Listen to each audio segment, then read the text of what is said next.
Hari ini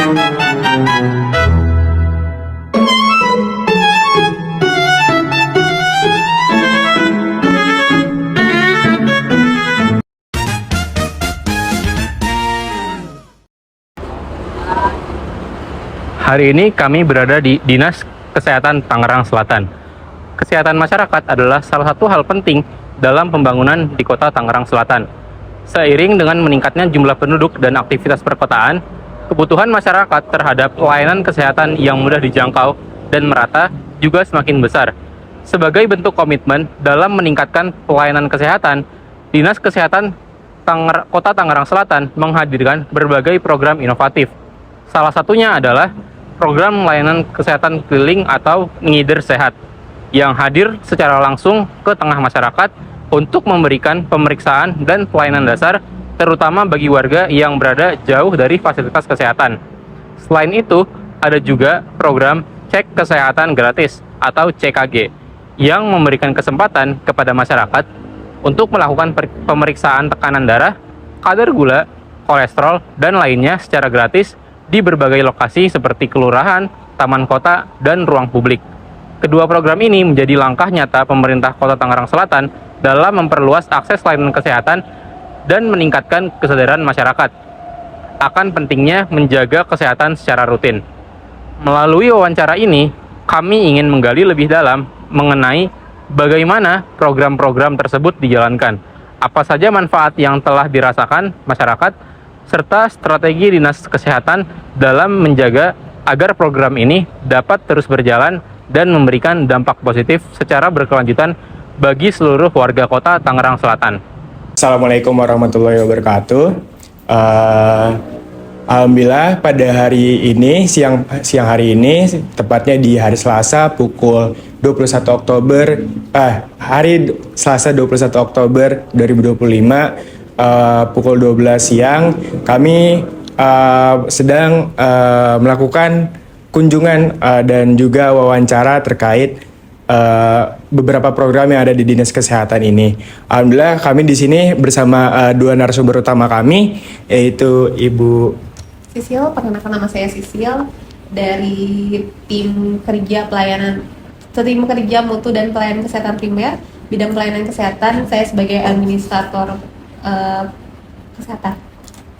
Dan juga Ibu. Ya, perkenalkan, saya Dr. Rima, di sini sama dengan Bu Sisil, saya staf di tim kerja mutu pelayanan kesehatan primer, bidangnya pelayanan kesehatan. Baik, di sini kita akan melakukan wawancara selama 20 menit ke atas ke depan. Untuk selengkapnya mungkin akan dilanjutkan di sesi wawancara.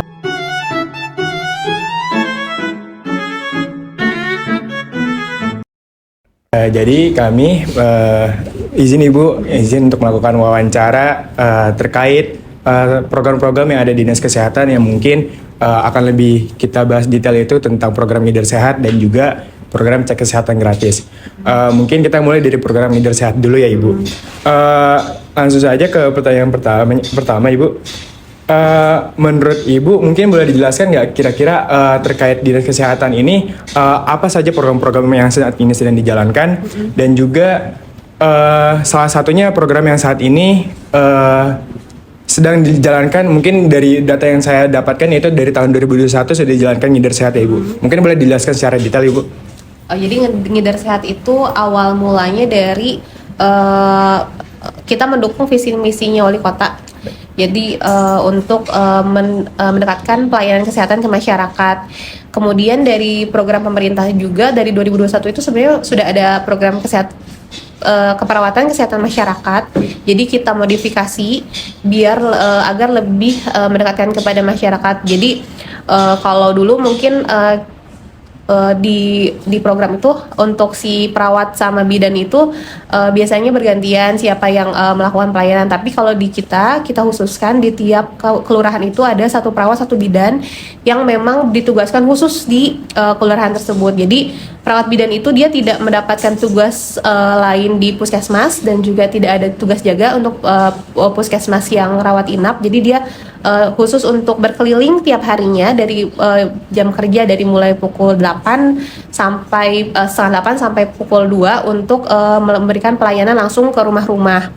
Itu awalnya pas dari 2021. Kemudian Ibu mungkin boleh dijelaskan lebih lengkap lagi kira-kira dari kebijakan program Ngider Sehat dan Integrasi Layanan Primer ini lebih menekankan itu pada aspek pembangunan, yang dimana aspek pembangunan itu maksudnya ke peningkatan infrastruktur atau akses layanan kesehatan masyarakat, atau mungkin lebih menekankan kepada aspek kesejahteraan masyarakat, yaitu maksudnya peningkatan kualitas SDM, yang dimana ini mungkin sejalan dengan visi yang dibawakan oleh misi yang dibawakan oleh Bapak Wali Kota Tangsel, yaitu ingin meningkatkan kualitas SDM.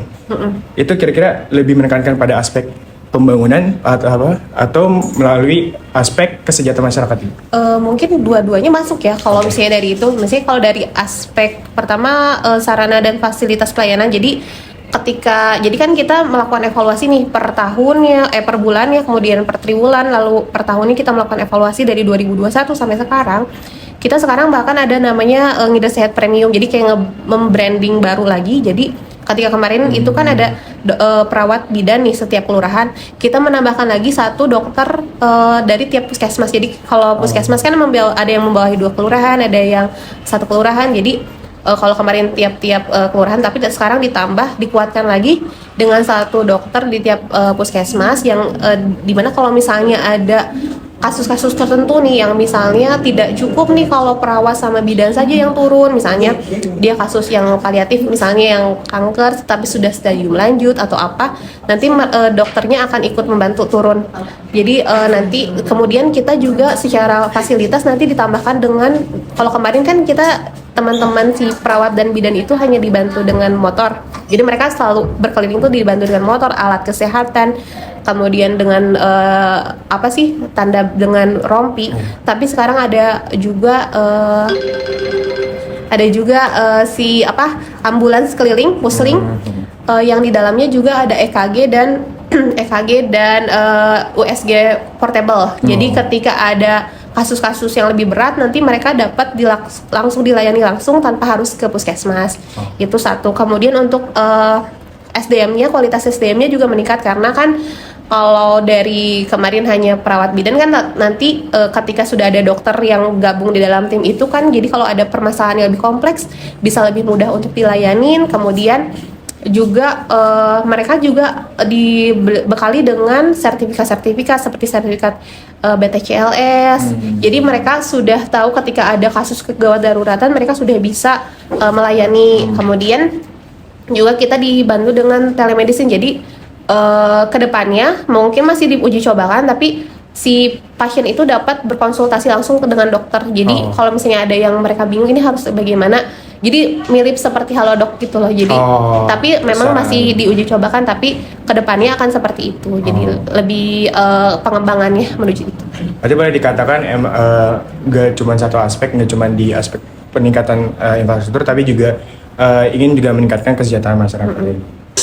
Dinas Kesehatan menilai efektivitas kebijakan ini terhadap pemerataan itu, Bu. Pemerataan pelayanan kesehatan dan kesejahteraan masyarakat. Kalau dilihat dari efektivitas, mungkin kita lihat dari hasil outputnya ya, dari tahun 2021 sampai 2025 itu peningkatan pelayanan langsung ke keluarga, ke individu itu lebih banyak secara kuantitas ya. Jadi banyak kunjungan lebih banyak dilakukan dibanding sebelumnya. Kemudian dari hasil stunting juga terjadi penurunan. Kemudian dari capaian UHC Universal Health Coverage yang BPJS yang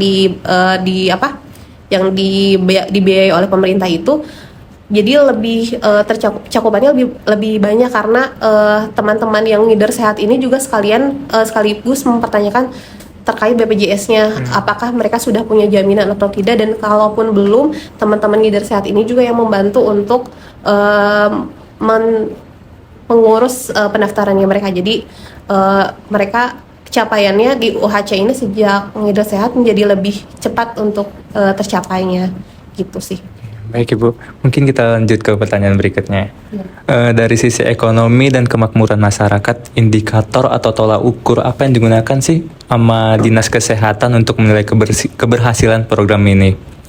Misalnya dilihat dari penurunan angka penyakit tertentu, atau peningkatan indeks kesehatan masyarakat, atau mungkin efisiensi biaya layanan per warga Ibu. Ya yang tadi yang dicapai dari hasil UHC tuh jadi meningkat, kemudian stunting juga menurun, kemudian kita ada kemarin tuh ada indeks keluarga sehat, jadi indeks keluarga sehat di Tangsel sendiri ini merupakan nilainya tertinggi dibanding kota kabupaten lain di provinsi Banten. Jadi tercapainya dari situ bisa dilihat. Baik Ibu, berarti dari hasil output tadi ya Ibu.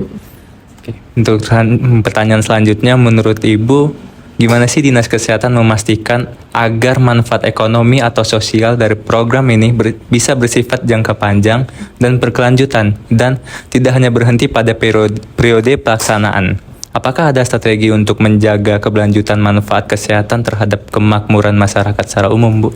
Secara umum strategi kita pertama melakukan evaluasi secara periodik ya, dari per bulan, per triwulan, kemudian per semester dan tahunan.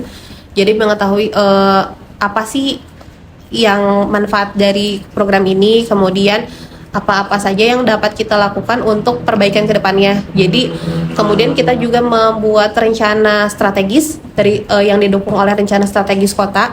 Jadi Ngider Sehat ini masuk ke dalam program prioritas wali kota dan wakil wali kota. Jadi agar dipastikan secara 5 tahun ke depan ini Ngider Sehat, terutama Ngider Sehat Premium ini yang di branding dengan tambahan dokter dan tambahan lainnya, itu agar dapat terlaksanakan dengan baik dan masyarakat dapat merasakan manfaatnya lebih terasa lagi ke depannya. Baik Ibu, terima kasih untuk jawaban-jawaban yang udah diberikan. Mungkin ini saja untuk jawaban-jawaban dari program Ngider Sehat pada hari ini. Terima kasih.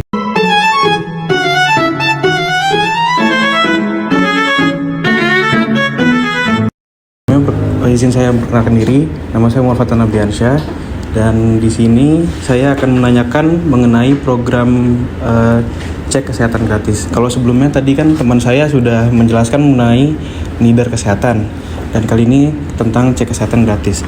Dan sebelumnya mungkin saya bisa menjelaskan secara basicnya dulu ya tentang cek kesehatan gratis. Jadi cek kesehatan gratis itu adalah program pemerintah untuk pemeriksaan kesehatan secara cuma-cuma yang bertujuan untuk mendeteksi dini penyakit, mengidentifikasi faktor risiko, dan meningkatkan kesadaran kesehatan masyarakat. Nah, mungkin tadi ibunya juga sempat menjelaskan kepada saya sebelum ini kebetulan program baru ya Bu ya? Betul. Oke, nah karena ini program baru, mungkin ibu bisa jelaskan lagi secara rinci apa sih permasalahan secara kesehatan ini utama di Kota Tangerang Selatan ini yang mendorong munculnya program kesehatan ini, kayak penyakitnya karena apa gitu, mungkin bisa mendorong akhirnya bentuknya program ini, dan apakah ada data atau temuan tertentu yang menjadi dasar perumusan program tersebut? Bisa dijelaskan Bu? Ya, baik. Mas siapa tadi? Fatan Bu. Mas Fatan ya? Iya. Ya, perkenalkan sebelumnya saya Dr. Rima dari bidang pelayanan kesehatan, seksinya Yankes Primer. Saya mewakili dari pimpinan kami untuk mencoba menjawab pertanyaan-pertanyaan yang diberikan oleh mahasiswa semua. Baik, mungkin CKG ini memang program baru ya, dari tahun diluncurkan pada awal tahun 2025. Jadi memang di sini kan programnya presiden ya.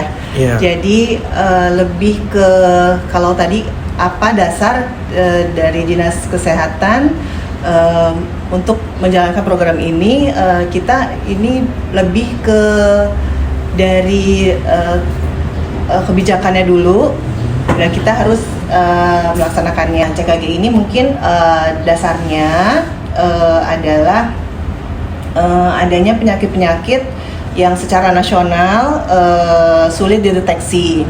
Juga sulit dideteksi maksudnya supaya lebih dipercepat gitu deteksinya. Itu seperti TBC, kita kan masih ranking 2 ya di dunia ya. Itu naik kelas dari 3 ke 2 gitu. Nah, terus supaya mendekatkan layanan ya untuk mempercepat deteksi dini ke masyarakat, makanya sebagai nawacita juga kan ada program Quick Win-nya. Quick Win-nya itu hasil cepat tanggap ya. Cepat tanggap itu Quick Win-nya TBC, masalahannya penurunan stunting dan cek kesehatan gratis ini gitu. Pertanyaan selanjutnya Ibu, dari sisi efektivitas kebijakan, indikator atau tolak ukur apa yang digunakan oleh Dinas Kesehatan untuk menilai keberhasilan program ini? Contohnya, apakah dilihat dari penurunan angka penyakit tertentu atau peningkatan indeks kesehatan masyarakat dan pemerataan akses layanan? Ya. Jadi kalau indikator itu banyak ya, kita mempunyai SPM, standar pelayanan minimal, di situ ada di semua bidang layanan seperti TBC, lalu hipertensi, kesehatan jiwa. Nah itu kita punya indikatornya yang kita juga mengadop dari pusat, dari Kemenkes. Nah itu seharusnya dapat tercapai 100% gitu. Jadi artinya bahwa kita bisa melayani penyakit-penyakit dan di indikator-indikator tersebut secara menyeluruh 100% gitu. Jadi indikatornya ada yaitu ada SPM, lalu itu indikatornya juga di CKG juga ada ya, maksudnya menurunnya kasus-kasus yang tadi TB, stunting yang Quick Win. Oh, ya. Nah itu juga sudah ada indikatornya yang sudah kita adopt dari pusat, dari Kemenkes, itu ada standar pelayanan minimal itu ada. Oke. Saya simpulkan kembali, jadi dari efektivitas kebijakan ini, kebijakan program Dinas Kesehatan melalui cek kesehatan gratis itu dapat diukur dari meningkatnya seperti kesadaran masyarakat, terus penurunan angka penyakit dan pemerataan akses layanan dari kesehatan masyarakat. Di mana Dinas Kesehatan ini memastikan agar manfaat dari program ini yang pastinya cek kesehatan gratis ini dapat memberikan dampak jangka panjang dan berkelanjutan bagi masyarakat, bukan hanya selama masa pelaksanaan. Dan juga apakah ada strategi khusus untuk menjaga keberlanjutan dampak terhadap kesehatan dan kemakmuran masyarakat ini, Bu? Ya. Saya coba jawab ya. Jadi dengan kita saat ini melaksanakan program cek kesehatan gratis ini, memang tujuannya untuk jangka panjang. Jadi kalau kita laksanakan ini dengan baik dan benar, maka insya Allah akan menjamin peningkatan derajat kesehatan masyarakat di masa yang akan datang. Karena tadi seperti disampaikan, tujuannya adalah deteksi dini penyakit-penyakit sampai dari usia bayi baru lahir sampai lansia. Nah, sampai semua umur ya. Jadi dari seperti saya kasih contoh pada kasus thalassemia itu kalau memang sampai terdiagnosa penyakit itu sangat memakan biaya yang sangat tinggi dan produktivitas anak tersebut juga sangat menurun. Maka dari sejak dini dilakukan deteksi pemeriksaan sederhana, misalkan cek hemoglobin ya. Nah seperti itu, kalau cepat ditangani kita juga bisa mencegah menjadi lebih buruk gitu. Sama dengan hipertensi itu kalau tidak diterapi maka dapat menyebabkan risiko penyakit jantung, stroke, dan penyakit pembuluh darah lainnya. Nah, kalau dideteksi dari sekarang, pelaksanaannya yang sekarang ini CKG, maka tadi ya dari hasil ketahuan apa penyakitnya, maka kita edukasi, kita terapi, berkolaborasi juga dengan ngidar sehat tadi. Kalau pasien tidak datang, kita kunjungi, kita follow up, maka dengan tujuannya itu tidak ada sampai pasien-pasien warga kita yang jatuh dalam keadaan penyakit-penyakit berat gitu. Jadi dengan sudah pasti ya, kalau pertanyaannya apa yang menjamin pelaksanaan CKG ini dapat menjamin keberhasilan di masa yang akan datang, itu sangat ya, menurut saya sebagai dokter itu deteksi dini itu sangat penting gitu. Nah ini mas-masnya yang di sini udah pada cek kesehatan gratis belum? Supaya nanti di masa yang akan datang tidak terkena penyakit-penyakit yang serius dan kronis ya. Ya Bu. Iya. Jadi sangat memang bertujuannya untuk jangka yang masa datang. Dan juga kebetulan cek kesehatan gratis ini baru dilaksanakan awal tahun ini ya Bu ya? Ya awal tahun ini, Iya. tapi sebelum ada program ini memang kebijakan Kementerian Kesehatan dari dulu memang ada di namanya di program penyakit tidak menular itu sudah dilaksanakan juga gitu, tetapi tidak semasif sekarang mungkin ya. Ya, gitu, baik. gitu. Ya pastinya juga kan kita yang kata Ibu tadi mencegah lebih baik daripada mengobati Betul, gitu. ya. Betul. Jadi Baik. sangat bermanfaat. Ya semoga. Baik Ibu. Ini saya lanjut ke pertanyaan selanjutnya Bu ya. Dan untuk cek kesehatan gratis di Dinas Tangerang Selatan ini kan kata Ibu tadi udah ada sejak dulu tapi lebih diaktifkan lagi dari awal tahun lagi. Aktif terus sih sebenarnya. Iya. Jadi bersinergis gitu. Iya. Sebenarnya hanya permasalahan pelaporan aja gitu. Oke, Jadi baik. pelaporannya kalau sekarang kalau dulu melalui bidang, kalau sekarang ada aplikasinya Asik ya. Mungkin Siap. udah tahu belum aplikasi Asiknya? Belum tahu Bu. Ya, jadi kalau itu di handphone nanti dari Satu Sehat nanti kita dari Dinas Kesehatan menginput di aplikasi Asik, nanti bisa dilihat sampai ke regional